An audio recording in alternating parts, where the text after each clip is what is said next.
Do you remember what happened last episode? Like, what all happened last episode? We kicked off the last group. We found we found the town hidden in a little bubble. The town? The village of Hush? We found the village of Hush hidden in a little bubble in the forest. Yeah. It was really dense in that forest. But anyway, we stopped the horse from ending us. Okay. But we got there. What else do you remember from last time? That is all I remember. That is all you remember? We got rid of all the bad guys. Almost died, but didn't. Yeah, that could have gone south. That could have gone south. Did you have so a plan bad. for that? I actually did not have a plan for that. So I'm glad it worked out the way it did. And we are not doing very well on HP, if I will say. You're at this magical barrier. You want to walk through? I'm going to have my short bow at the ready. How about I walk through and see if you can walk back? I just keep going in. Are you going to go back and get buried? No. I follow it after him. No. I don't care. I just follow in after him. Are you guys bringing the horse? Yes, we're bringing the horse. The horse is still connected to the carriage. You follow in after him, and just like him, you experience the sensation of like a bubble popping, and all of a sudden the world around you changes. The feeling is no longer heavy and bearing, but you have this feeling, this sense of warmth and cheer, almost as if the air around you is magically infused to make you feel better and to make you happy. There's lively music drifting from your direction from a tavern that you can see in the center of the town. You know that you need to find the White Fire Archanist to deliver this package from the king, and so you walk towards the center of town. Which one of us wants to go in the tavern and ask? Me. All right, you start walking towards the tavern, and as you do, you occasionally see people on the side of the path talking to each other joyfully. You can see smiles on almost everybody's face. And you see in one of the trees a small boy who is climbing up and down the branches. And the second he spots you, he jumps down out of the tree. He runs up to you excitedly, and he looks at the both of you, and he's like, Strangers, where are you from? Hello, small child. I come from the far mountains. We have been sent to deliver a guest to the White Fire Archanist. As you're trying to talk to him, you can see his attention darting from you to something in the trees to somebody further on down the path, not quite paying attention. And he says, You're from outside of Hush. What is it like? What is it like out there? What is it your home like? It's small child. It's similar to here, except we don't have a murder forest around us. We don't have a murder forest. Sablewood is the best. Me, I go and I light the lanterns in all the trees. Do you see up in the trees? Do you see all the lanterns that I lit? I look up in the tree. Yeah, you look up at the tree and you can see, there's little lanterns scattered about the tree branches that he had been lighting as he was climbing around the branches when you first spotted him. And he looks at Barnacle and he says, What about you? Where are you from? Yes. He doesn't know what to do with that answer, and so he scurries off back into the forest to climb the trees. Can we go up to one of the townsfolk people and ask them? Yeah, you see on the path an older woman. She's a dwarf, short, stocky. She has a thick beard, and she's carrying a barrel of ale towards the tavern where all the music and the frivolity and all of the sounds of the town seem to be emanating from. Can we stop her? How do you want to get her attention? So you Dwarven friend. Dwarven friend. As you say dwarven friend, she turns to you, a smile on her face, and she says, We haven't seen one of your kind for a while. She looks at you up and down, and with kind of a curious look on her face, she says, Do you know that you've got a knife sticking out your shoulder? You still have In one swift move, she drops the barrel of ale, and she scurries up to you and grabs you and spins you around and pulls the knife out. And she cleans it off. She starts inspecting it, looking at the craftsmanship of this knife. And she looks back at you and she says, Does it have a name? Feeble. Feeble? That's an interesting name for a knife. Do you have any other weapons? I have a short bow if you would care to look at that. And what name have you given your short bow? What's the name of the place that the elves came from before they came to Middle Earth? Where they used to live? The realm of elves. Hold on. That Legolas takes Hold Gimli on. to on a boat. Valinor. I gave my short bow the name of Valinar. I got my short bow from the craftsmanship of a very fine elf. He always talked of this place that he would someday go when he died, whenever he died. So I named it after that place. She takes a deep breath in, almost as if she's absorbing the information, and she says, Good names for good weapons. Make sure you treat them well. To know where the White Fire Archanist is, we have a gift for him, and we need to talk to him. She looks at you and she smiles and she says, Well, first of all, it's not a him, it's a her. And she is on the other side of town. I will go to the fire something alchemist and give her the gift from the king, and then you, my friend, can go and enjoy yourself a large beer. A large beer, because you are probably bleeding out, and why not replace it with ale? Right. Yes, I would like to go. We're splitting up. You're splitting up. Yes. Is that a bad idea? Okay. You look worried. No. Who wants to go where?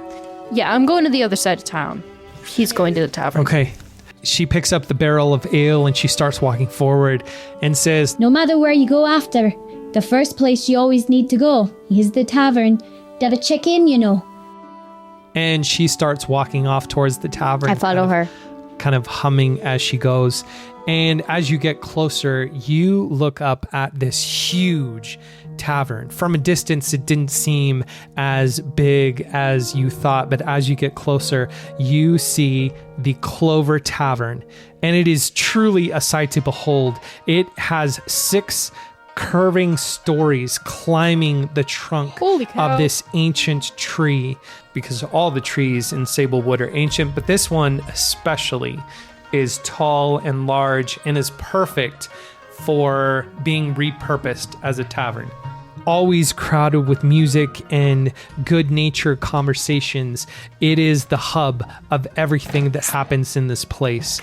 What I want you to picture in your minds is in Spirited Away, the multi-level bathhouse. Just with the tree growing out of the top of it. So think of that, So like but the tree from inside of a Totoro. tree. Yeah. So like the tree from Totoro growing out of the bathhouse from Spirited Away. That, I can picture that. You can picture that. I That's can picture easy that. to Yeah, I imagine can picture in your mind's eye.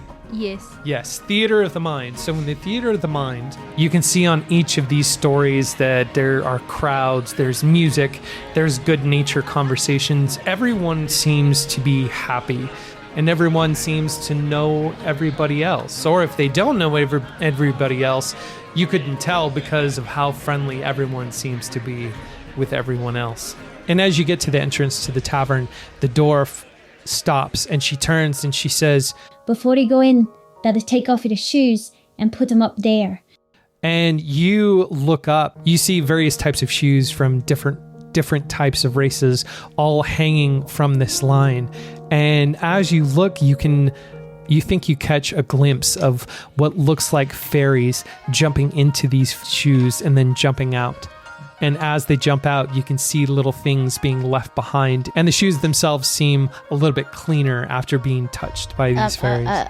You need to take your shoes off and hang them on the line outside of the tavern. But since you're a Croakfolk, Barnacle, and since you're a Qatari, They're like half socks. are you wearing shoes? Leaf petals or... leaf petals? Well, like made out of, like water lilies, the big things. That Actually, float atop the water. yeah.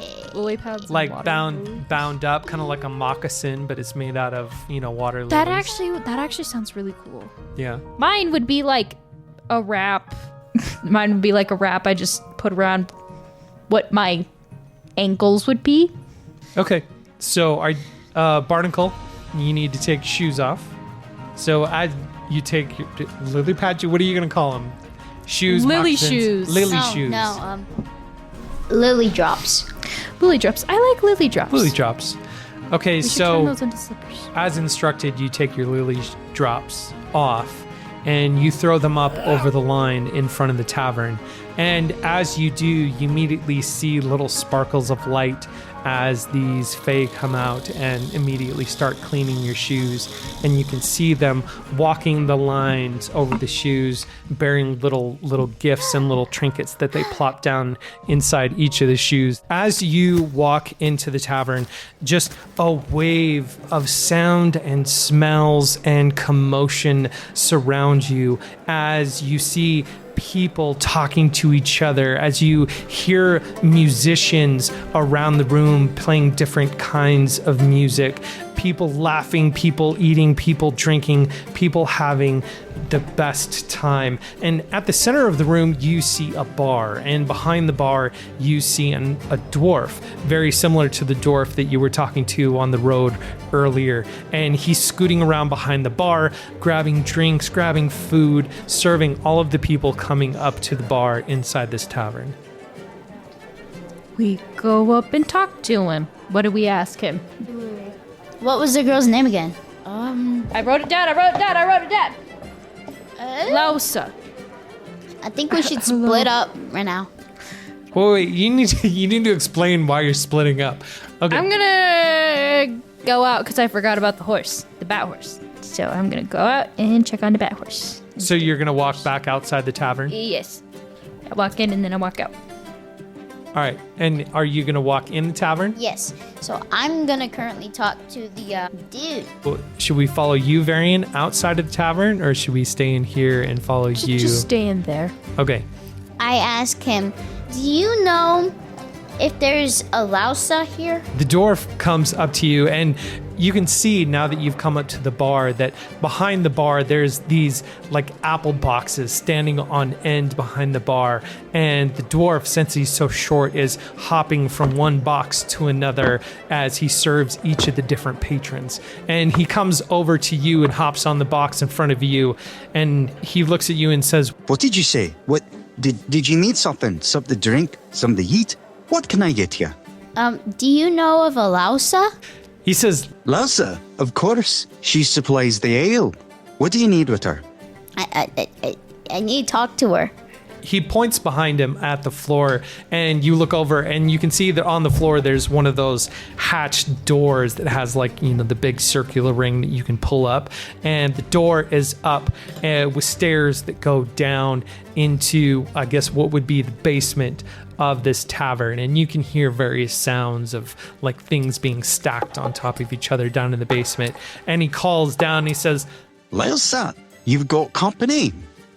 and you can hear this very familiar voice of the person that you just talked to outside call back and say, What do they need? and he turns back to you and he says, What do you need?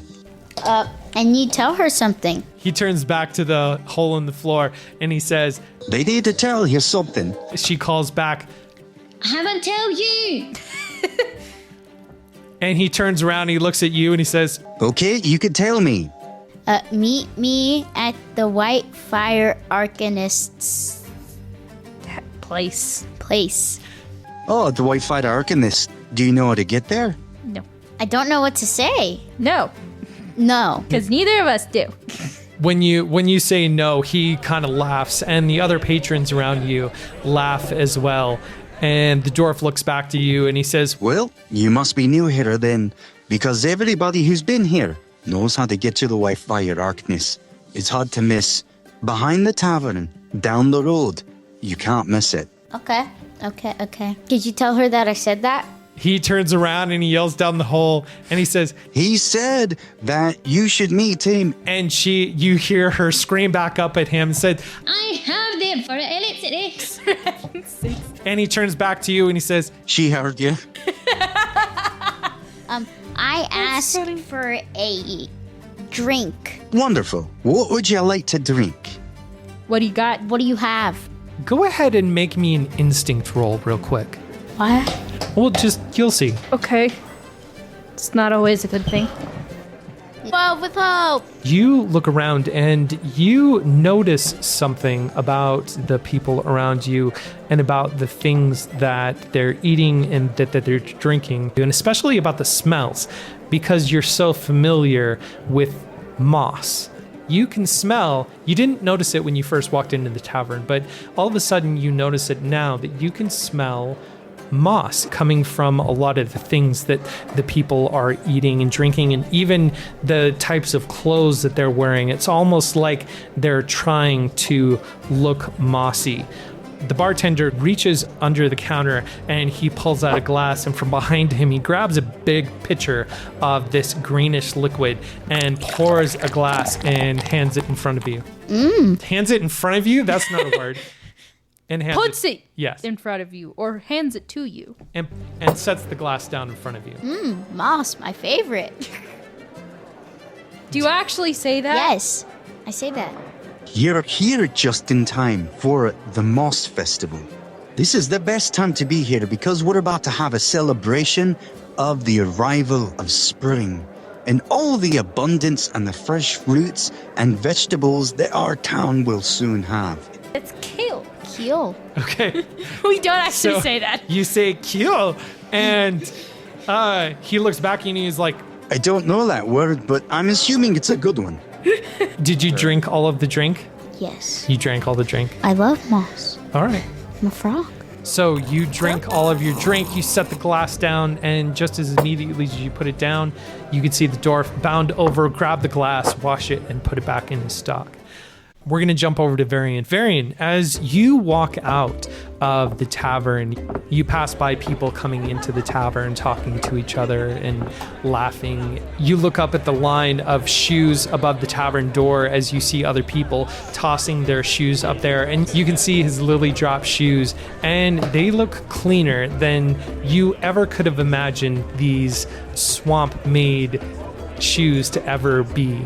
And inside of the lily drop shoes, you can also see little trinkets that have been placed there by the fae that are running up and down the line. As you walk over to the cart, in front of the cart, you see a Clink, a humanoid robot that is looking very intently at the cart. And you can see him picking up broken pieces of the cart off of the ground and coming over and trying to Oh, our fit them. cart's decaying.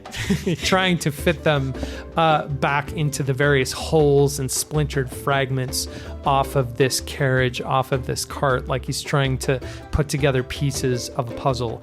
And as you get closer to him, you can see various scratches and indents all over his metallic body. And on his shoulder, you see a very small but very friendly looking fox bat whose ears perk up and look at you as you get closer. Hello, my little metallic friend. What do you seem to be doing?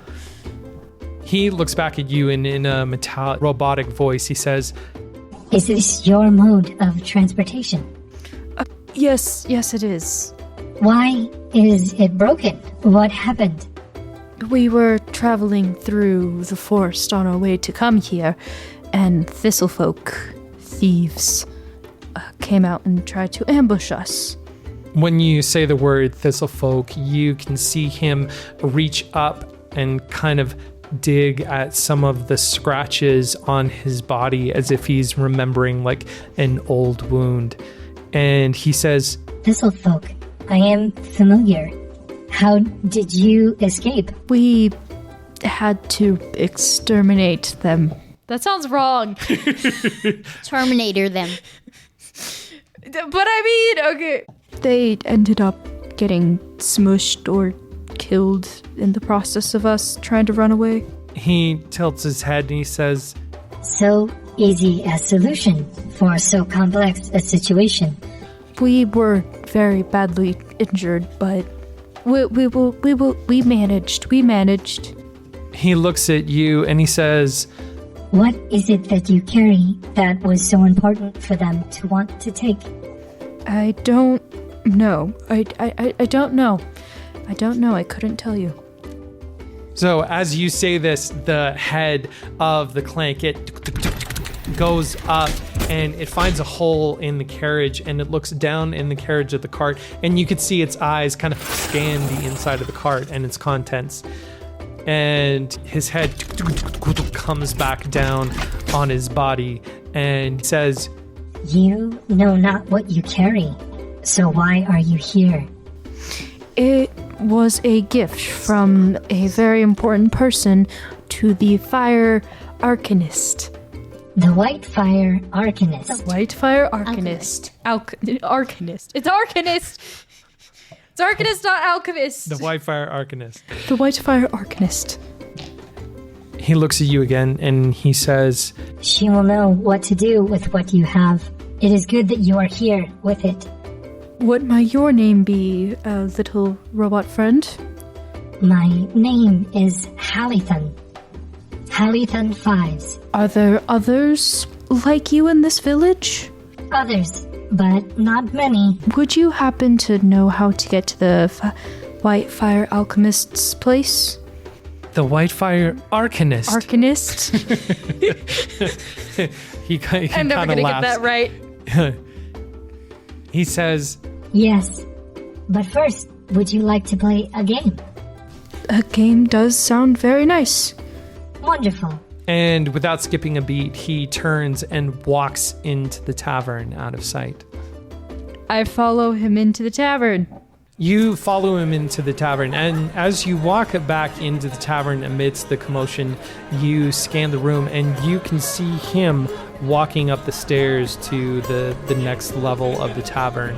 And as you're scanning the room, you can also see Barnacle near the bar, looking rather intent. I grab Barnacle and head up the stairs. As you head up these stairs that curve around the trunk of this giant ancient tree, you go up to the next level. And the second you're on this level, you can see how different this level is compared to the first one. In decorations, in activity, in sights and smells. What's different about this level? What do you see on this level? I would assume this level has a lot of tabletop games.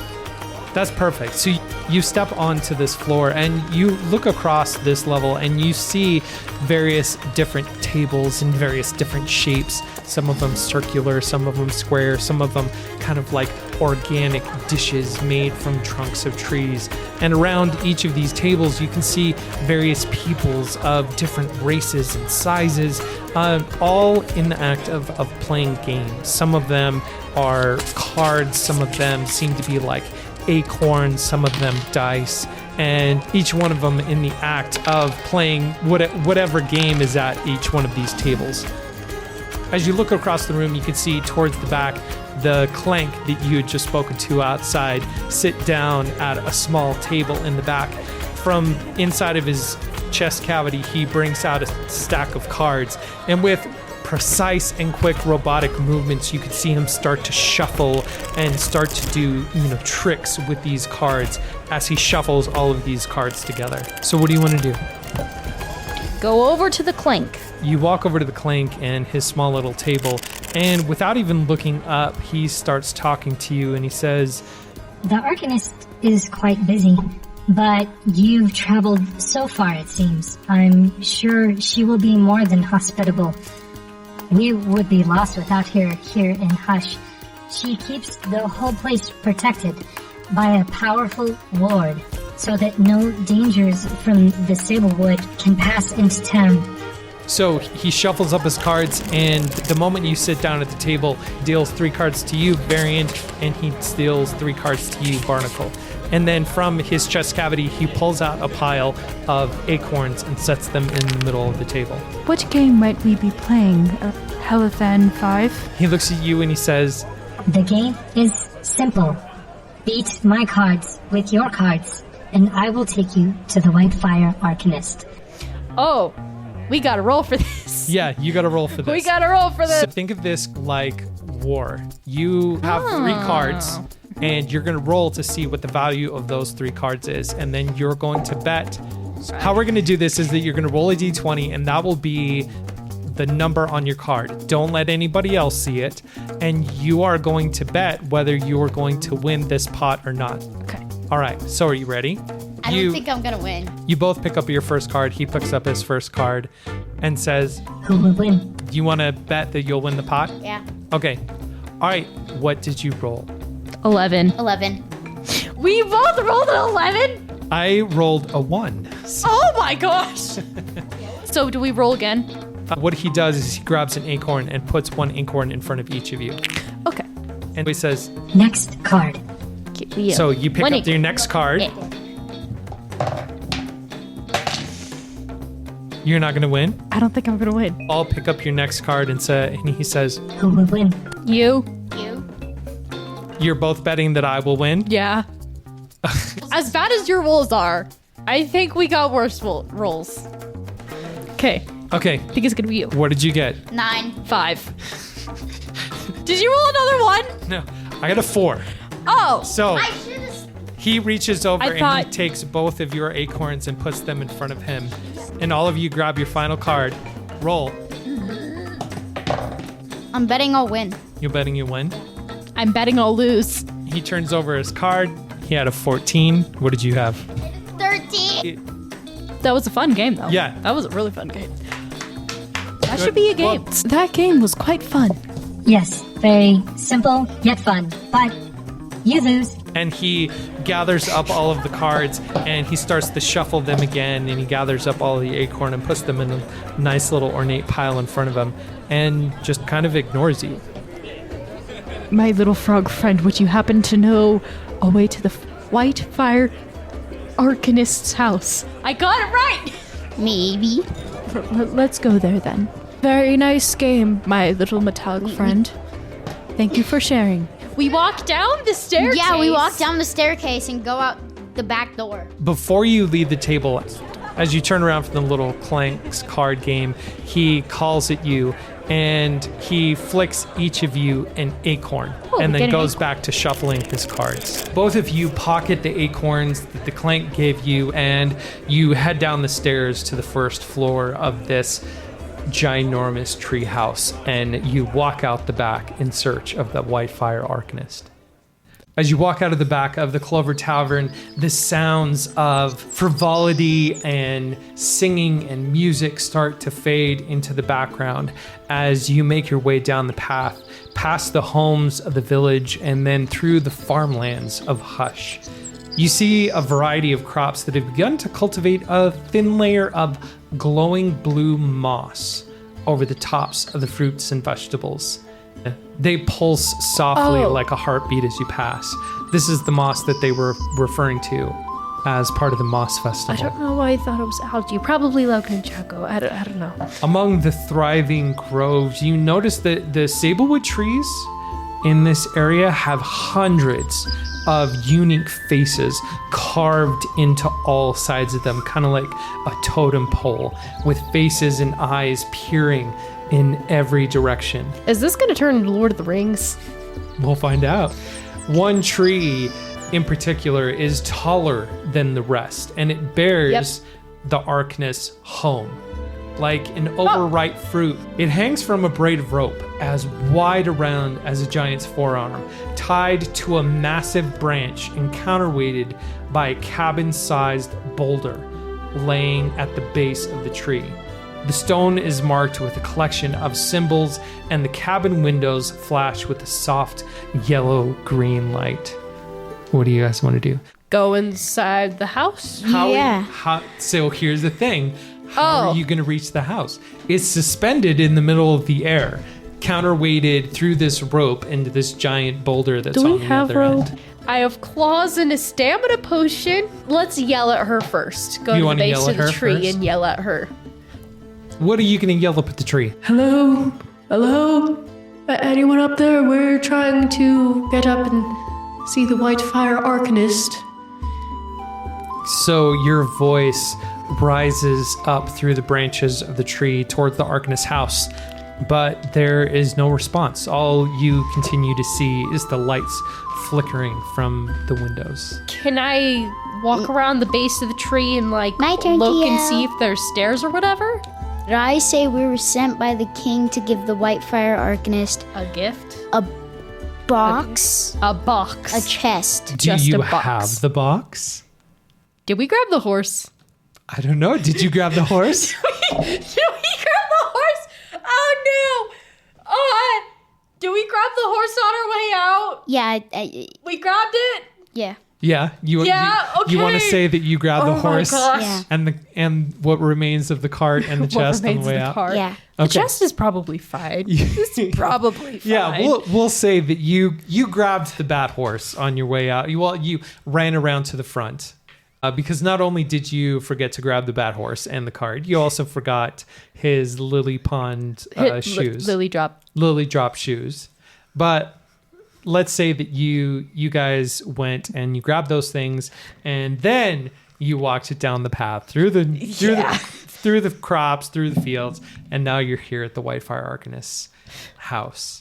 So you wanted to try to call out. So you call out, and again, you can hear your voice kind of echo off of the canopy of these giant trees, but you don't see any response from the Arcanist's house. I wonder if I shot her window. No, I'm not going to do that. I'm going to look around the base of the tree to see if there's any ladder, steps, or hidden door or whatever to get up there. Go ahead and make me a knowledge roll because you want to analyze the tree. How much do I need to beat? You need to beat a 12. Okay, 15 with fear. Do I trip over a wire or something and discover something? 15 with fear, you start to walk around the tree and you're trying to find any way that might make it easier to get up to this Arcanist house, whether there may be like ledges or footsteps or something on the stone. And as you get close to the tree, a limb from the tree reaches out and it grabs you and gently sets you back down away from the tree and then resumes its original form. What? Okay, Oh, and I get a fear. so now we know the tree is alive. Let's just say the tree is magical. You're in a magical forest. Well, everything is you're magical at the house in of magical a forest. magical being. What So if we yeah. play a song? I can't do anything crazy because you don't have common sense. What's something crazy that you would want to try to Shoot do? her window. You want to try to shoot her window That's why I said I can't do it. with an arrow, with him, Yeah. with what? With me? With me? How high up is her house suspended?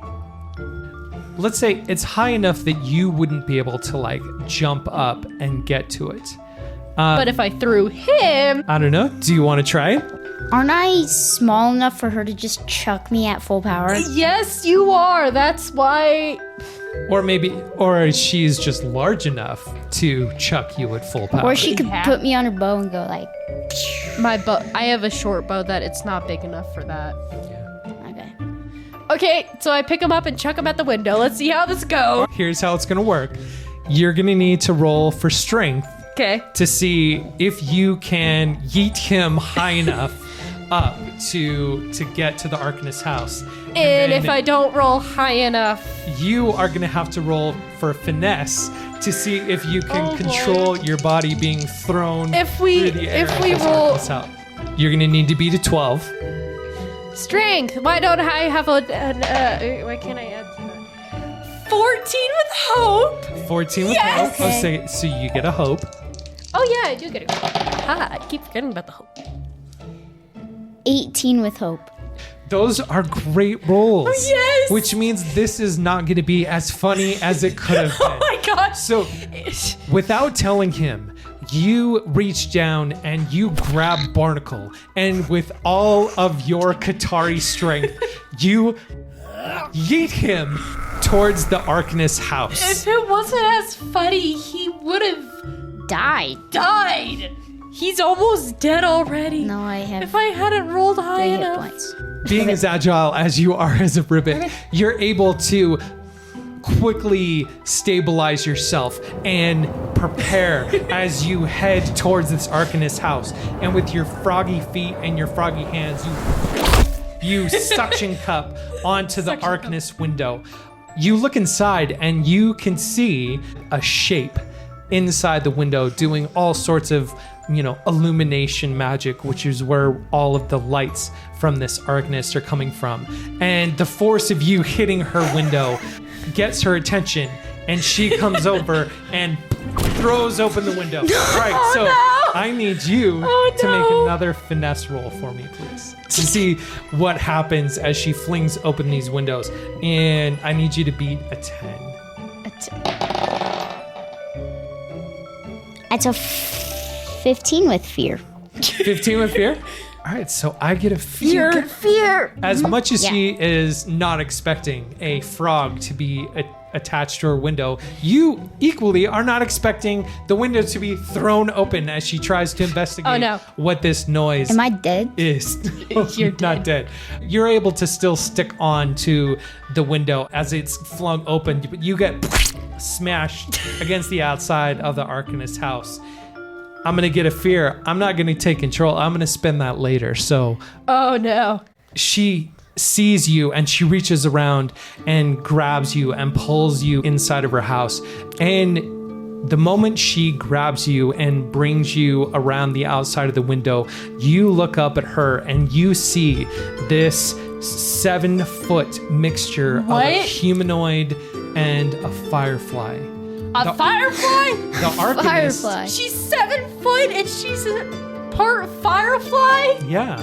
She is a fairy that moves in combination of both very slow and very sudden, jerky movements. Her expression on her face is difficult to read as you look at her in utter shock and surprise, not only getting squished against the outside of her house, but also she is not what you were expecting. I was expecting a human, not a firefly. Yeah, I was expecting her to be like an orc. an orc. I was expecting human. She's old, but she is spry and she eyes you rather mischievously. Are you the group Emerus sent from the capital? Oh yeah, Emerus was his name. I yell from below. I yell from below. How would you have heard that? I don't. Okay. I don't. Yes. But I yell from below. I'm sorry, my frog friend. Are you okay? Did you get her attention? The Arcanist hears your voice outside of her window, and she walks over to the window and leans out, and she says, "You're rather late, aren't you? Come in, come in." So the Arcanist lowers her home, and she invites you inside. She can do what? You notice that, kind of like the tents in Harry Potter, the outside is pretty deceiving at how spacious the inside of this house really is. The main room is a crowd of potion bottles and spell books and runes and plants and small creatures of every kind. But no one could classify this place as messy. She is very neat and very organized. It's clear that if anyone would move a single item even an inch, this fairy would notice. Let's give her the box.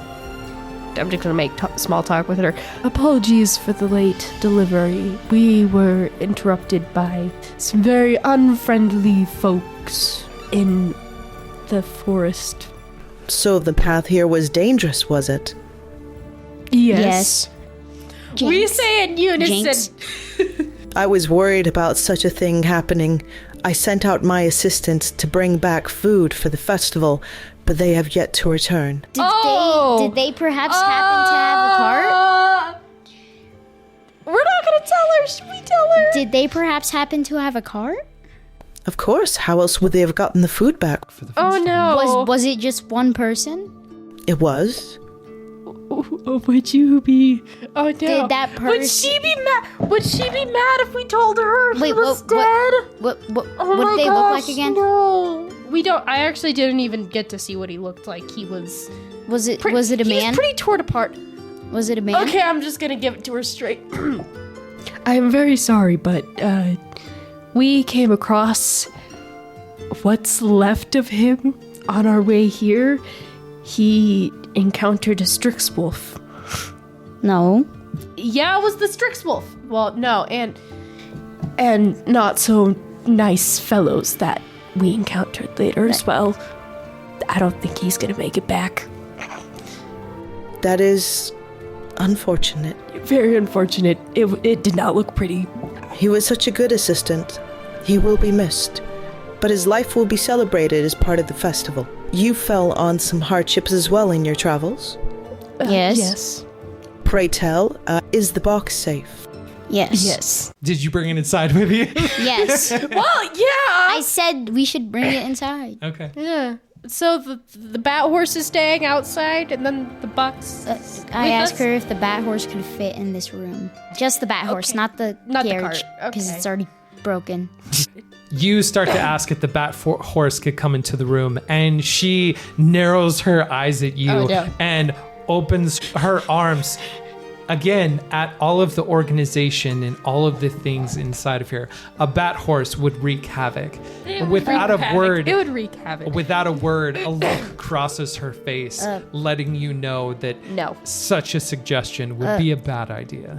Could I ask her if the tree could protect our bat horse? Yeah, you can ask her that. Okay, I ask her that.